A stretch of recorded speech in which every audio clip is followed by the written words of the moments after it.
नमस्कार, टिभी अन्नपूर्ण समाचारमा स्वागत छ। म सङ्गीता अधिकारी। प्रधानमन्त्री एवं नेकपा अध्यक्ष केपी शर्मा ओली र अर्का अध्यक्ष पुष्पकमल दाहाल प्रचण्ड बीच पार्टीको आन्तरिक विवादलाई छलफलबाटै समाधान दिने सहमति भएको छ। प्रधानमन्त्री निवास बालुवाटारमा 6 दिनपछि भएको भेटवार्तामा दुवै अध्यक्षबीच छलफललाई निरन्तरता दिने सहमति भएको हो। प्रधानमन्त्री निवास बालुवाटारमा 6 दिनपछि भएको भेटवार्तामा दुवै अध्यक्षबीच छलफललाई निरन्तरता दिने सहमति भएको हो। यसअघि आइतबार, सोमबार, मङ्गलबार र बुधबार ओली र प्रचण्डबीच भेटवार्ता भएको थियो। तर निकास ननिस्किएपछि नेकपाको स्थायी कमिटी बैठक लगातार स्थगित हुँदै आएको छ। सचिवालयदेखि स्थायी कमिटी बैठकसम्म प्रधानमन्त्री र पार्टी अध्यक्षको पद त्याग्न ओलीमाथि दबाव बढेपछि साउन 2 गतेसम्म स्थायी कमिटी बैठक नै स्थगित गरिएको थियो। तर पछिल्लो समय दुई अध्यक्षबीच भइरहेको छलफल सकारात्मक बाटोतर्फ अघि बढिरहेको नेताहरूले बताएका छन्। स्वास्थ्य तथा जनसङ्ख्या मन्त्रालयका पदाधिकारीहरूले कोरोना भाइरसको महामारी विश्वका विभिन्न देशमा फैलिने क्रममा रहेकाले तत्काल स्वास्थ्य सामग्री किन्नु परेको स्पष्टीकरण दिएका छन्।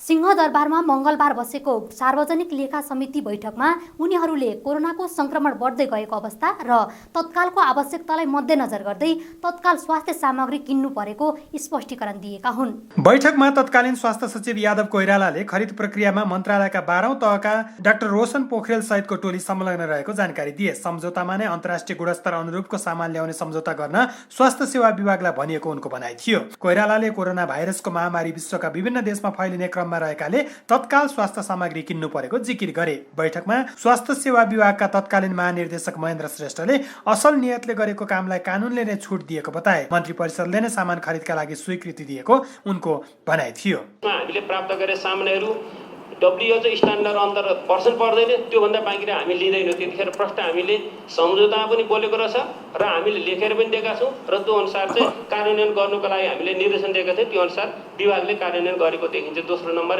तात्कालीन अवस्था 15,000 को गर्यौँ, अब 30,000 को गर्दैछौँ। त्यो अनुमान चाहिँ 8 लाख पुग्छ भन्ने पनि अनुमान छ। हामीले अधिकतम 8 लाखको अनुमान छ, न्यूनतम 4 लाखको अनुमान छ। मलाई लाग्छ कतारको जस्तो एपिडेमिक भयो भने हामी चाहिँ 50 लाखमा पनि पुग्न सक्छौँ।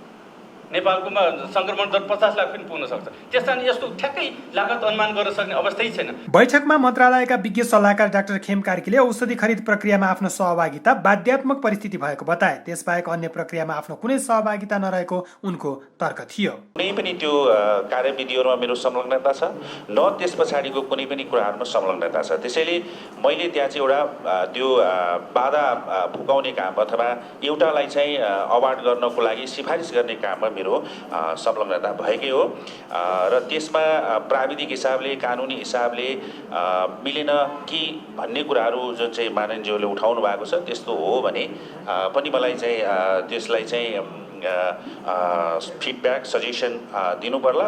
अन्यथा कुनै पनि हिसाबले, कुनै पनि नियतले चाहिँ त्यो वार्ता टोलीमा म बसेको होइन। समिति सदस्यहरूले लागत अनुमान नेपाली रुपियाँमा गरेर खरिद सम्झौता डलरमा गरेको भन्दै प्रश्न गरेका थिए। छलफलमा सहभागी नै नभएको समूहलाई खरिदको जिम्मा दिनुको कारण पनि उनीहरूले सोधेका थिए।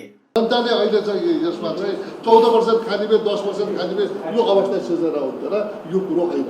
सचिवज्यूलाई मैले विनम्रताका अनुरोध गर्न चाहन्छु, तपाईँले जुन दावा गर्नुभएको छ यसमा मोर देन 200%, 300% कुनै साधन छ, कुनैमा नहोला। त्यो म धेरै चाहन्न। त्यस कारणले यसको मुख्य कुरो तपाईँ लेखा अधिकृत हो या सार्वजनिक लेखा समितिको काम कर्तव्यका सम्बन्धमा मैले सचिवज्यूलाई बुझाउनु पर्छ जस्तो लाग्दैन। डिजिजीले के कुरा हो यो केही पनि थाहा छैन भन्नुहुन्छ तपाईँ। अब यसबाट के देखियो भन्दाखेरि भने उनीको स्यालो हराउने कराउने के भने जस्तो 9 गतेको प्रस्ताव 10 गते चिठी प्राप्त, 11 गते गएर संयोजक, त्यसको बाद चाहिँ बार्गेनिङमा तपाईँ बसेर टुङ्ग्याएर तपाईँ त्यहाँ पुग्नै पर्ने जरुरी थियो भन्ने जस्तो देखिन्छ है।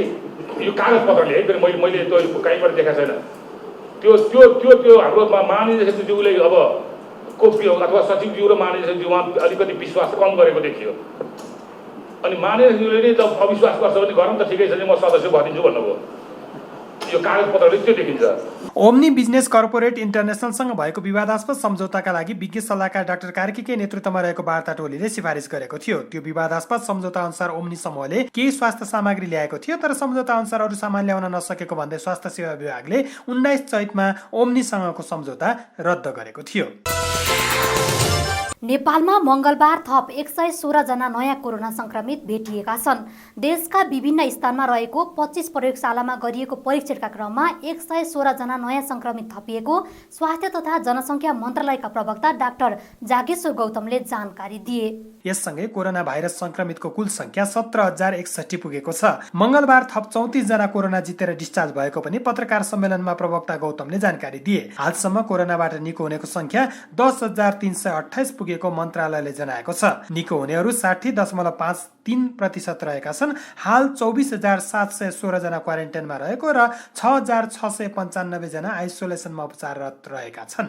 यसरी नै आजको जम्मा 116 जना संक्रमित भेटिनु भएको छ र हाल जम्मा सक्रिय केसहरू 6,695 हुनुहुन्छ र जम्मा संक्रमितहरूको संख्या 17,061 पुगेको छ।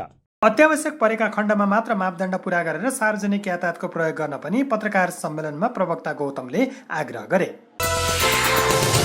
नेपाल प्रज्ञा प्रतिष्ठानले नेपाली भाषा र शब्दको सहजता हुने गरी नेपाली बृहत शब्दकोशको मोबाइल एप्सको सुरु गरेको छ।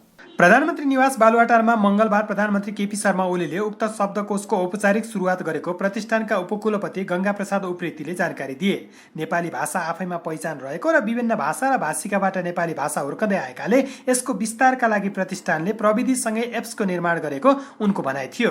प्रतिष्ठानले 10औं संस्करणको शब्दकोशलाई 1,65,000 शब्दको बनाउने तयारी गरेको छ। नेपाली शब्दकोश त्यसको अहिले 10औं संस्करणको परिमार्जित रूप त्यो नै मानेको सरकारले त्यही मानेछ। र त्यो शब्दकोशलाई विश्वमा बस्ने बाहिर बस्ने नेपालीहरूको अनुरोध पनि र आवश्यकता पनि हेरी हामीले त्यसलाई मोबाइल एप्समा रूपमा ल्यायौँ र मोबाइल एप्सलाई आज हामीले सामान्य प्रधानमन्त्रीबाट संरक्षण गऱ्यौँ। अब मुलुकको जुनसुकै ठाउँमा बस्ने मान्छेले पनि नेपाली बृहत शब्दको त्यो बोकिरहनु पर्दैन, आफ्नो मोबाइलमा डाउनलोड गरेर हेर्न सक्ने व्यवस्था छ। कार्यक्रममा प्रतिष्ठानले वर्षभरि गरेका कामको वार्षिक प्रतिवेदन 2075-76 प्रधानमन्त्री ओलीलाई बुझाएको थियो। प्रतिनिधि सभा अन्तर्गतको राज्य व्यवस्था समितिले अपराधको कसुरको गम्भीर्यताका आधारमा कैदबन्दीलाई अलग अलग बस्ने र पूर्वपक्षमा रहेका थुनुवालाई बेग्लै स्थानको व्यवस्था गर्न सरकारलाई निर्देशन दिएको छ।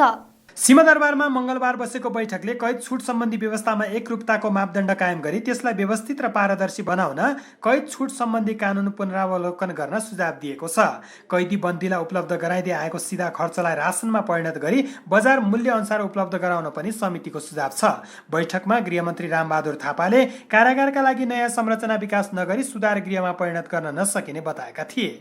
अपराध कार्यकै कारण जेल गएका हुनाले चिन्तनमा सुधार ल्याउन कैदीलाई शिक्षा, दीक्षा र परामर्श सेवाको आवश्यकता रहेको उनको भनाइ थियो। श्रमबाट त्यो कट्छ अथवा वो श्रम गर्न चाहिँ उसको चिन्तन हुँदैन भनेपछि त्यो अपराधतिर चाहिँ उद्धत हुन्छ। त्यसकारणले उनीहरूलाई हामीले अपराधीलाई एउटा असल नागरिकमा बदल्नको निम्ति तिनीहरूलाई श्रमसित जोड्न जरुरी हुन्छ अथवा त्यो एक ढङ्गले अनिवार्य नै हुन्छ। त्यसकारणले त्यहाँका कैदी बन्दीहरूलाई श्रमसित कसरी जोड्ने, त्यसकारण त्यहाँ लघु उद्योगहरू खोल्ने अथवा अरू भोलि हामीले खुला कारागार कन्सेप्सन डेभलप गऱ्यो भने विभिन्न उद्योगहरूमा उनीहरूलाई एउटा उत्पादक शक्तिको रूपमा एउटा श्रम शक्तिको रूपमा त्यसलाई जोड्ने, त्यसले एउटा बेरोजगार चाहिँ एउटा रोजगारी त्यसले पाउँछ, त्यसले चाहिँ आफ्नो परिवारलाई पनि त्यसले एउटा सहयोग गर्न सक्छ। त्यस कारणले सुधार गर्नको निम्ति कैदीहरूमा सुधार गर्ने, उनीहरूको चिन्तनमा र उनीहरूको व्यवहारमा सुधारको लागि हामीले कैदीहरूलाई बन्दीहरूलाई श्रमसित जोड्न जरुरी छ। बैठकमा महान्याय अधिवक्ता अग्नि खरेलले बाल सुधार गृहहरूमा स्वास्थ्य तथा आधारभूत पुस्तकालय र शिक्षकको व्यवस्था हुनुपर्ने बताए। कारागार, बाल सुधार गृह र हिरासत कक्षहरूको भौतिक संरचनाका कारण कोरोनाको जोखिम बढेको उनको भनाइ थियो। अनुगमन गरिएका कतिपय कारागार तथा बाल सुधार गृह र हिरासत कक्षमा कोभिड-19 को संक्रमणबाट सुरक्षित हुनका लागि सावधानीका उपायहरू प्राथमिकतापूर्वक अवलम्बन गरिएको देखिएको छ। प्रायःजसो कारागार तथा बाल सुधार गृहहरूमा स्वास्थ्य कर्मीहरूको उपस्थिति रहेको छैन। यो समयमा विशेष प्राथमिकता राखी स्वास्थ्य कर्मीको सेवा उपलब्ध हुनुपर्ने व्यवस्था गर्नुपर्ने हुन्छ। सर्वोच्च अदालतका मुख्य रजिस्ट्रार नृपध्वज निरौलाले विचाराधीन मुद्दाका अभियुक्तलाई स्थानान्तरण गर्दा समस्या देखिएको बताए। केही स्थानमा महिलालाई राख्ने कारागार नभएको भन्दै निरौलाले यसतर्फ सरकारको ध्यानाकर्षण गराएका छन्। बैठकमा समितिका सदस्यले कोभिड-19 को जोखिम बढेकाले कारागारमा कैदीको चाप घटाउन र कैदीलाई मानवीय व्यवहार गर्न सुझाव दिएका थिए। नेपाल उद्योग वाणिज्य महासंघका उपाध्यक्ष चन्द्र ढकालले प्यानलसहित वरिष्ठ उपाध्यक्षमा उम्मेदवारी घोषणा गरेका छन्।